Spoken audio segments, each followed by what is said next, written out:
temos que nos santificar para podermos desenvolver esse caráter pacífico. E Deus providencia tudo para que nós nos santifiquemos. Para Isaac ser separado de Ismael, como ele ainda era de tenra idade, Deus usou Sara. Sempre haverá uma Sara que poderá nos abençoar, que poderá fazer com que nós nos mantenhamos separados do pecado. Depois que Isaac fica só com Abraão, Isaac começa a aprender com Abraão a servir a Deus. Introduzido na vida diária de casa, Abraão ensina Isaac a adorar a Deus, a cultuar a Deus.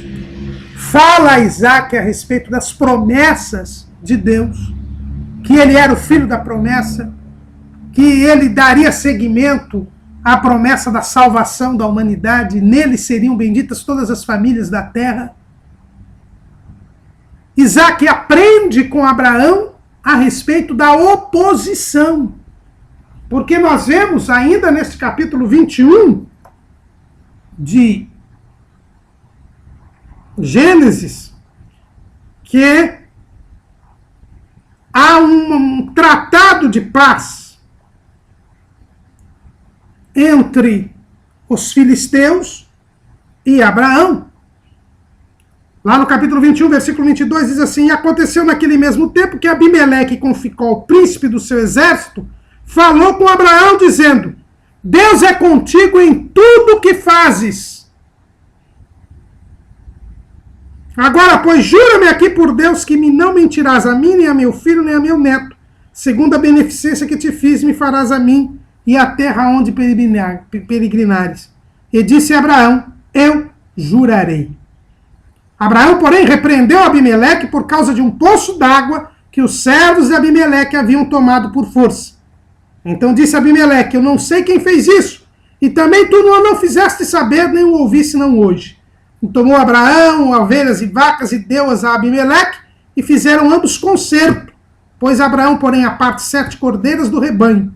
E Abimeleque disse a Abraão: para que são essas 7 cordeiras que puseste à parte? E disse: tomarás estas 7 cordeiras de minha mão, para que sejam testemunho que eu cavei este poço. Por isso se chamou aquele lugar Berseba, porquanto ambos juraram ali. Assim fizeram concerto em Berseba. Depois se levantou Abimeleque e ficou o príncipe do seu exército, e tornaram para a terra dos filisteus. E plantou um bosque em Berseba, e invocou lá o nome do Senhor, Deus eterno. E peregrinou Abraão na terra dos filisteus muitos dias. Isaac aprendeu com Abraão o exercício da paz. Aprendeu com Abraão a cavar poços para procurar água. Aprendeu com Abraão a adorar a Deus. Aprendeu com Abraão a ter uma palavra firme. Isaac aprendeu com Abraão. Nós temos que aprender, irmãos, com os servos maduros, com aqueles que já têm experiência e intimidade com Deus, para nós podermos desenvolver um caráter pacífico. Aqui, Abraão já ensina a paz a Isaac, porque os filisteus haviam tomado um poço dele, que ele havia cavado, mas ele não havia revidado, ele não havia se vingado, e no momento oportuno, ele reclamou com Abimeleque. E Abimeleque reconheceu que aquele poço havia sido aberto por Abraão e fez ali um pacto de paz com Abraão. Mas a experiência mais tocante que Abraão deu para Isaac foi, sem dúvida nenhuma, a experiência do Monte Moriá, que está no capítulo 22 do livro de Gênesis. No Monte Moriá, Deus reafirmou a Abraão as suas promessas, mas antes pediu Isaac em sacrifício. E Abraão leva Isaac ao sacrifício, sem que Isaac soubesse que ele era a vítima do sacrifício. Abraão apenas chama Isaac para ir com ele para adorar a Deus. E quando sobem o monte, Isaac percebe que estava ali o cutelo, estava o fogo, estava a lenha que ele mesmo carregava nas costas, mas não estava o cordeiro. E ele pergunta ao seu pai onde está o cordeiro. Isto é prova de que Isaac já tinha experiência em adorar a Deus.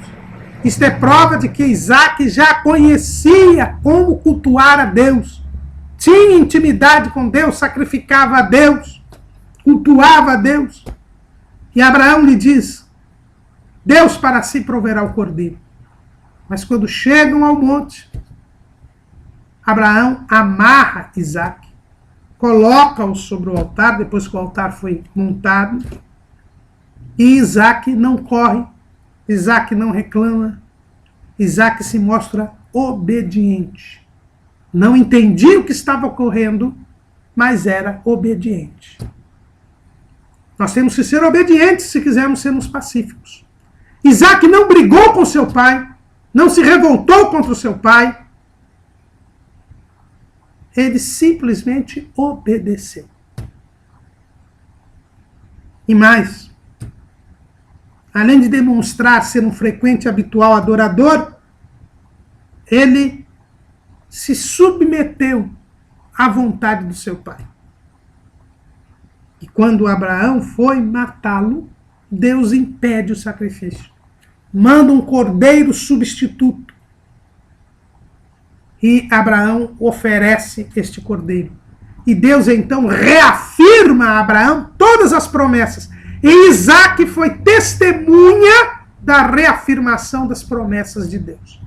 Irmãos, para nós termos um caráter pacífico, para nós sermos pacificadores, para nós transmitirmos a paz de Deus, nós temos de ter esta paz. E para termos esta paz, é fundamental que sejamos frequentes e habituais adoradores. É fundamental que nós sejamos obedientes e submissos à vontade de Deus, mesmo quando nós não a entendemos, e normalmente nós não a entendemos, porque os caminhos de Deus não são os nossos caminhos, os pensamentos de Deus não são os nossos pensamentos, e assim fazendo, nós testemunharemos as promessas de Deus. Elas serão reafirmadas para nós. Nossa fé será renovada, será fortalecida, nossa esperança será aumentada e nós teremos mais forças para prosseguirmos a nossa jornada. Isaac teve uma experiência marcante no Monte Moriá. Não serviu apenas para Abraão.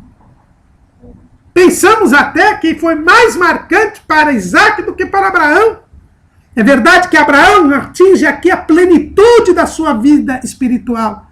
É verdade que Abraão aqui vê os dias de Cristo Jesus. O próprio Jesus diz que Abraão exultou em ver o seu dia e se alegrou. Deus revela ali no Moriá a Abraão o sacrifício de Cristo. O momento em que as famílias da terra seriam benditas em Abraão, o próprio cumprimento.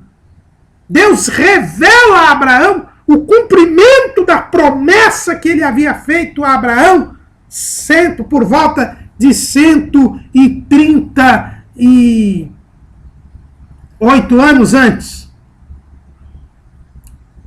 Aliás, desculpe, 68 anos antes. Porque Isaac devia ter por volta de 36, 38 anos. Nesta oportunidade. 36 anos, mais ou menos. Não mais do que 36 anos. Nesta oportunidade. Então dá uns 66 anos, mais ou menos. Abraão havia sido chamado de Ur dos Caldeus. É verdade que Abraão ali atinge o ápice da sua vida espiritual.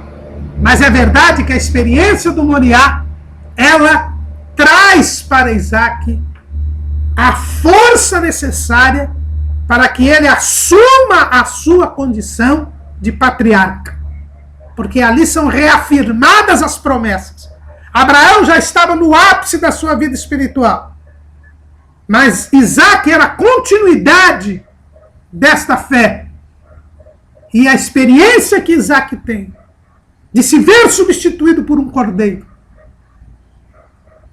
de estar disposto a dar a sua vida em obediência a Deus, lhe trouxe a estatura, digamos assim, aperfeiçoou a sua maturidade espiritual, para que ele pudesse prosseguir.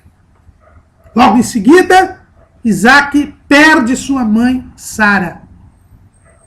E aí é chegado o momento que Abraão resolve arrumar uma esposa para Isaac. E Isaac se submete à vontade do pai e se casa com uma parente que foi buscada lá em Padã Arã. Lá em Arã. Vem Rebeca e se casa com Isaac. Isaac não se casou com ninguém da terra de Canaã, porque ele sabia que ele era separado, porque ele sabia que ele tinha que se manter separado daquele povo que não agradava a Deus e que seria destruído, porque Deus já havia avisado a Abraão que aquele povo, na 4ª geração, dali por diante, seria retirado da terra por causa da medida da sua injustiça.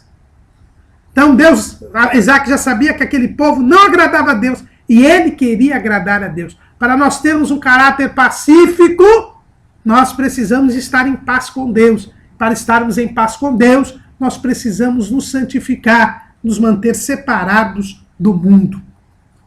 Rebeca vem, Isaac se casa com Rebeca, e quando Rebeca vem, é interessante que quando Rebeca chega, encontra Isaac orando. Veja bem. Quando nós encontramos aqui em Gênesis, capítulo 24.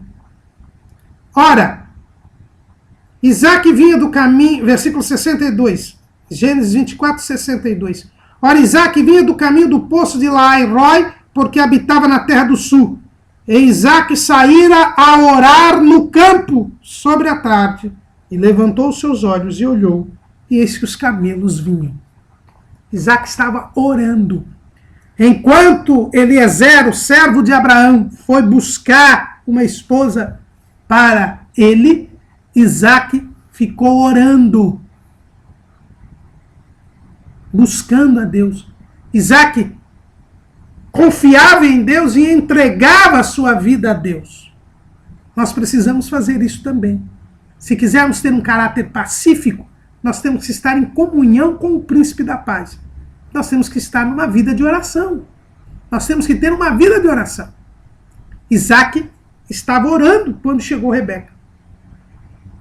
E quando Isaac casa com Rebeca, para sua surpresa, Rebeca era estéril. Mas Isaac confiou em Deus. Ele sabia que nele seriam benditas todas as famílias da terra. Ele era o herdeiro conforme a promessa. Mas ele foi buscar uma esposa conforme a vontade de Deus para não se misturar com aquela linhagem e agora arruma uma esposa estéril. Ele poderia desanimar, poderia despedir Rebeca e se casar com alguém da terra de Canaã? Não. Ele confiava em Deus, ele sabia que aquela esposa que lhe havia sido dada, havia sido mandada por Deus, era fruto de oração, era fruto de obediência, era fruto de uma decisão e disposição pela santidade. Por isso, ele confiou em Deus e continuou orando, pedindo para que o Senhor abrisse a madre de Rebeca. Hoje em dia as pessoas não têm paciência, não têm confiança em Deus, não aguardam o cumprimento das promessas de Deus. Precisam ler o Salmo 40. O Salmo 40, ele diz com muita propriedade, Davi: esperei com paciência no Senhor, E ele se inclinou para mim e ouviu o meu clamor. O nosso Deus é um Deus vivo, é um Deus que ouve e é um Deus que cumpre as promessas. Parece que demora, mas não demora, porque Deus não tarda, como diz o povo. Ele não tarda, nem falha. No momento certo, na hora exata, ele age. Isaac ficou 20 anos orando. Não são 20 horas, não são 20 dias, não são 20 meses. Foram 20 anos, porque ele se casou com 40 anos e quando ele tinha 60 anos é que nasceu Esaú e Jacó. Mas ele orou a Deus, buscou a presença de Deus. E um dia Deus o ouviu. 20 anos depois, Rebeca engravidou. Deus abriu a madre de Rebeca e houve 2 filhos. Havia gêmeos no seu ventre.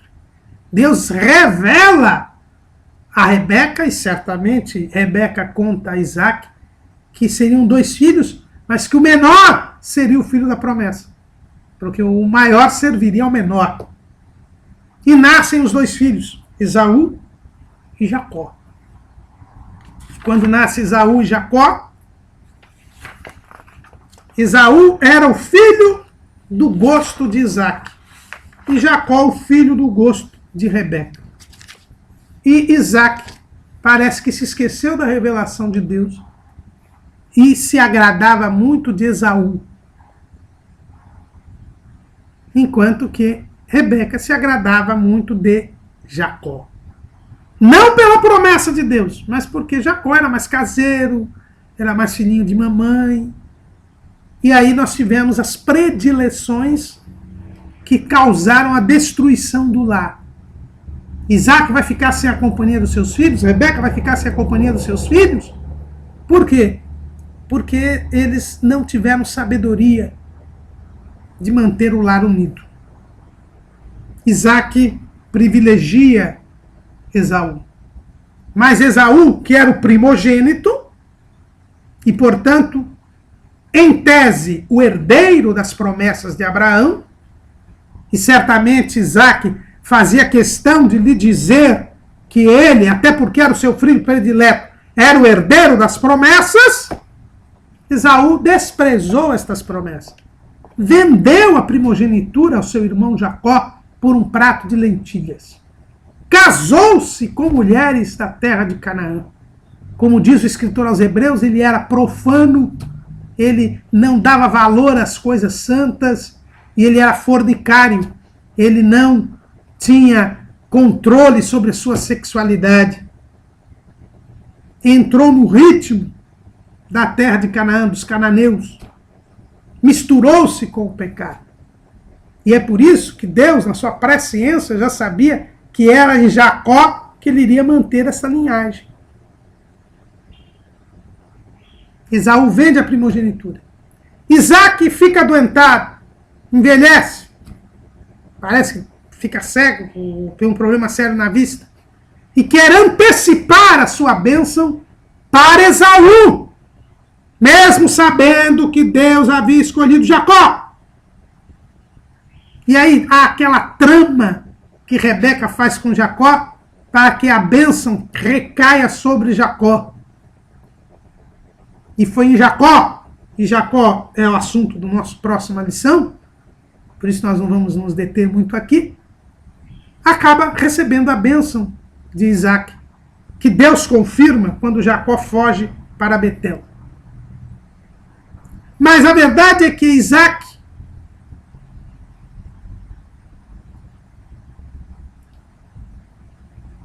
vivia peregrinando na terra de Canaã, e há uma grande fome naquela terra.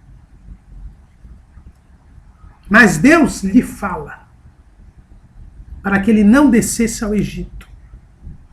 Ele já estava indo para Gerar, ali na terra dos filisteus, muito provavelmente para ir para o Egito, diante da grande fome que existia na terra. Mas Deus lhe avisa para que ele não vá ao Egito, que Deus lhe abençoaria ali. E Isaac confia em Deus. Não vai para o Egito. Fica em Gerar. E a Bíblia diz que Deus lhe abençoa grandemente. Ele tem grandes colheitas, apesar da seca, apesar da fome. E isto traz a inveja dos filisteus contra ele. E Abimeleque é um título como Faraó, que era o rei dos filisteus, expulsa Isaac de Gerar. Isaac poderia chamar o tratado que Abimeleque havia feito com Abraão. Havia um tratado entre Abraão e os filisteus, e Isaac era sucessor de Abraão. Ele poderia invocar os seus direitos. Mas ele havia aprendido com seu pai Abraão a não ser belicoso, a não criar problemas, a suportar o dano. Ele já estava acostumado com as oposições da vida. Agora ele não era mais uma criança de 5 anos, agora ele já era um patriarca, pai de filhos, maduro. Ele não questiona Abimeleque. Ele simplesmente sai de Gerar. Mas Deus sai com ele. Os filisteus pensavam que a terra que ele ocupava era fértil. E eles saindo dali, eles iriam obter a fertilidade daquela terra. Eles ocuparam certamente aquela terra. Mas não houve a produção que eles imaginavam. Por quê? Porque não era a terra que fez Isaac rico, que fez Isaac prosperar. Foi o Deus da terra que fez Isaac prosperar. E Isaac não questionou. Irmãos, hoje muita gente busca sua razão, busca o seu direito, entra em atritos, em conflitos, em porfias, em inimizades, em contendas. Mas tudo isso são obras da carne. Paulo deixa isso bem claro lá em Gálatas capítulo 5, versículo, nós estudamos no trimestre passado, Gálatas capítulo 5, versículo 19, porque as obras da carne são manifestas, as quais são, desde o versículo 20, segunda parte, inimizades, porfias, emulações, iras, pelejas, dissensões, heresias, invejas, homicídios. Irmãos, nós somos filhos de Deus, somos pacificadores. Não podemos ser encrenqueiros, não podemos criar litígios. Ah, mas não foi ele que começou, não fui eu. Aqui foram os filisteus que começaram. Foi Abimeleque quem começou. Veja bem aqui, Gênesis capítulo 26.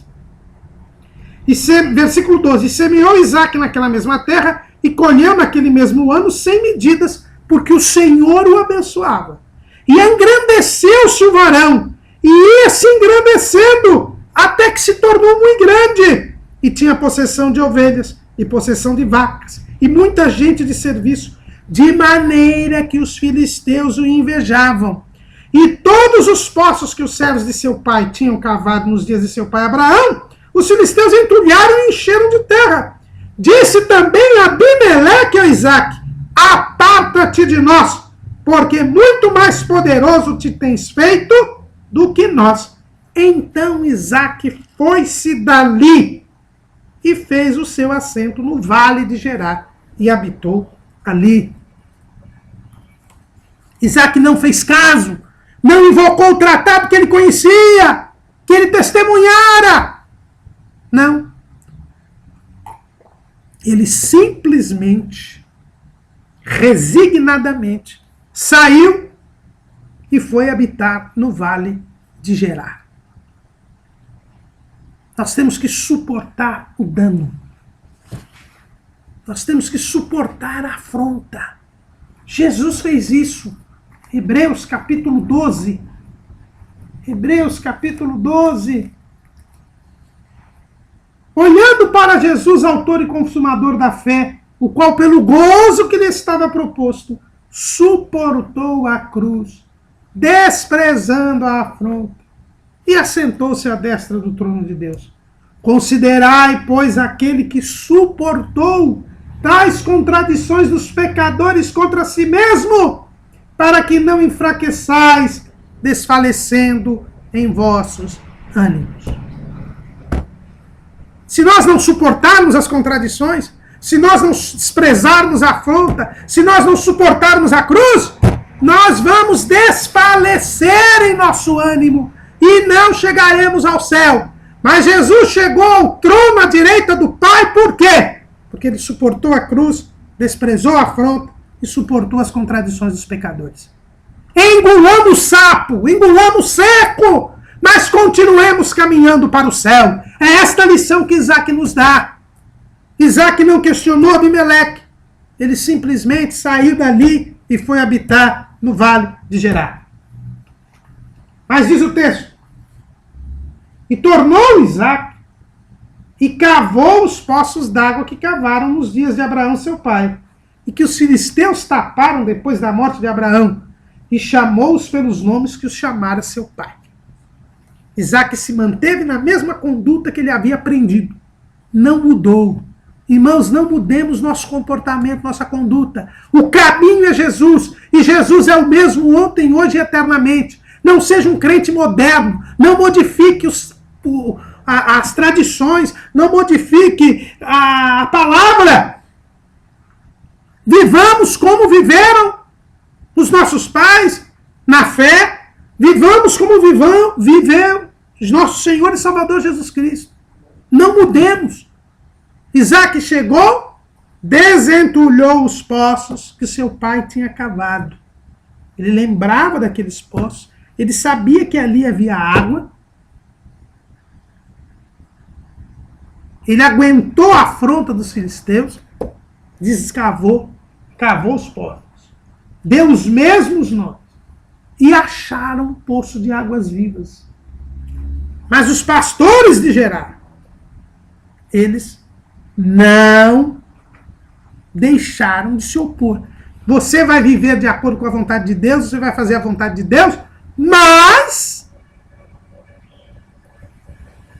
o mundo vai continuar odiando você. Aliás, vai odiar mais ainda. Porque você é a luz e eles são trevas. Acharam um poço. Mas os pastores de Gerar foram lá, dizendo: essa água é nossa. Por isso chamou o nome daquele poço Ezeque, que quer dizer contenda, porque contenderam com ele. Enquanto depender de nós, tenhamos paz com todos os homens. Mas eles vão estar contra nós. O mundo vai estar contra nós. Isaac veio, desentulhou os poços, achou um poço de águas vivas. Os pastores filisteus vieram e disseram: a água é nossa. Era deles coisa nenhuma. Mas Isaac não comprou a briga. Ele deixou o poço para os filisteus. Ora, que lição nós temos com Isaac. Alexander McLaren, nós colocamos aí em nosso esboço, ele que escreveu um comentário sobre o livro de Gênesis, ele fala o seguinte: um tal espírito calmo, forte na não resistência, pronto para produzir em vez de brigar, era estranhamente fora de lugar nestes dias e terras selvagens. Isaac obedeceu ao sermão do monte milênios antes dele ter sido falado. Se a partir do temperamento ou de fé, Isaac é o primeiro exemplo do tipo cristão por excelência no Antigo Testamento, por que deveria haver alguma dúvida de que o espírito de mansidão, que não vai atender à violência pela violência, é o espírito cristão? A moral cristã altera a perspectiva de excelências morais e exalta a humildade acima das virtudes heróicas admiradas pelo mundo. As violetas e lírios no jardim de Cristo ofuscam as rosas voluptuosas e girassóis ostensivos. Neste dia, quando há um recrudescimento do militarismo e somos tentados a canonizar o soldado, precisamos mais do que nunca a insistir que o tipo mais alto é o Cordeiro de Deus, que era como uma ovelha diante dos seus tosqueadores. Lutar pelos meus direitos não é o ideal cristão, nem é a melhor maneira de protegê-los. Isaque cansará os filisteus e obterá o seu bem por fim e terá escapado de muito atrito e muitas más paixões. Isaque não revidou, Isaque suportou a afronta. Ele foi e cava outro poço, mas também brigaram por esse poço. E ele deu o nome desse poço de Sitna, que quer dizer porfia. Segundo poço. Segunda vez que Isaque não resiste. Aí ele vai e cava um outro poço. Aí nesse terceiro poço, os filisteus, como disse McLaren aqui, se cansaram. Não foram brigar por esse poço. E então Isaque dá o nome desse poço de Reobote, que quer dizer alargamento. Porque agora nos alargou o Senhor e crescemos nesta terra. Isaque não revidou. Deus foi abençoando. Tomavam o poço, ele cavava, achava água. E isso era difícil num lugar como aquele. Mas é porque a bênção de Deus estava com ele. Irmãos, nós não precisamos brigar. Não precisamos ser violentos. Não precisamos comprar briga. Porque o Senhor está conosco.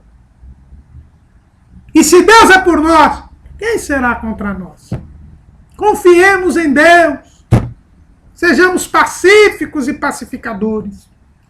E num determinado momento, Deus vai cessar a fúria dos nossos inimigos. Foi o que aconteceu com Isaque. Isaque, ele conseguiu o lugar de repouso. Deus me alargou. E ele então, em Reobote, não foi molestado. Ficou ali o tempo que quis. E aí então ele vai para Berseba. E lá em Berseba, onde Abraão havia feito um acordo com Abimeleque. O Abimeleque dos dias de Isaque, porque lembramos que Abimeleque é um título, como é Faraó, ele vai ao encontro de Isaque. Isaque até pensa que ele vem tomar tudo dele. Mas Abimeleque vem e diz, olha, antes de Abimeleque vir, é bom lembrar que quando Deus lhe deu esse repouso, Deus aparece a Isaque. Lá no versículo 24. Eu sou o Deus de Abraão, teu pai. Não temas, porque eu sou contigo. E abençoar-te-ei e multiplicarei a tua semente por amor de Abraão, meu servo.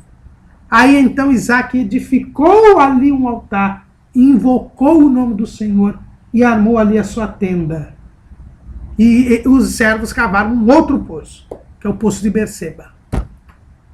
Quando nós estamos em paz, quando nós suportamos a afronta, Deus continua conosco, Deus está conosco e reafirma as nossas promessas e nos dá fortalecimento espiritual.